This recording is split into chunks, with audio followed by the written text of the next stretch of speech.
தமிழக வெற்றி கழகத்தை தேர்தல் ஆணையம் அங்கீகரித்து விட்டது. இதுகுறித்து தலைவர் விஜய் அதிகாரப்பூர்வமாக தனது பக்கத்தில் வெளியிட்டுள்ளார். இதனால் ரசிகர்கள் கொண்டாட்டத்தில் ஈடுபட்டு வருகின்றனர். இதுகுறித்து கருத்து தெரிவிப்பதற்காக அரசியல் விமர்சகர் கலைராஜன் நம்முடைய இணைந்திருக்கிறார். வணக்கம் சார்.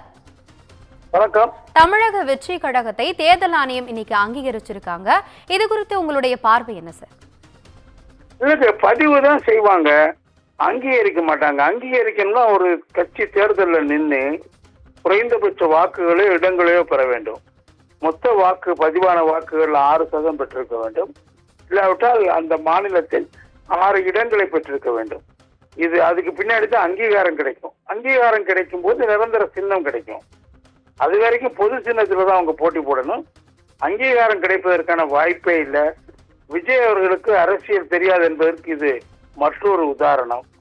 அரசியலை பற்றி தெரிந்து கொள்ளாமல் அரசியல் குதிப்பதில் வரக்கூடிய பல்வேறு சிக்கல்கள்ல இதுவும் ஒண்ணு. அங்கீகாரம் எப்படி தர முடியும்? தேர்தல் ஆணையம் தேர்தல் அவர் பதிவு செஞ்சிருக்காரு. அது கிட்டத்தட்ட 1 வருடம் முன்பே பதிவு செஞ்சிட்டாரு. அவர் தேர்தலில் நின்று அதில் அந்த குறைந்தபட்ச வாக்குகளையோ இடங்களையோ பிடித்தால்தான் அங்கீகாரம் கிடைக்கும். அது வரைக்கும் அவர் பொது சின்னத்தில் தான் நிற்க முடியும். இதுதான் 1951 மக்கள் பிரதிநிதித்துவ சட்டத்தில் சொல்லப்பட்ட சிம்பிள் ஆக்ட்னு இருக்குது. அதுல சொல்லப்பட்ட விஷயம் இதுதான்.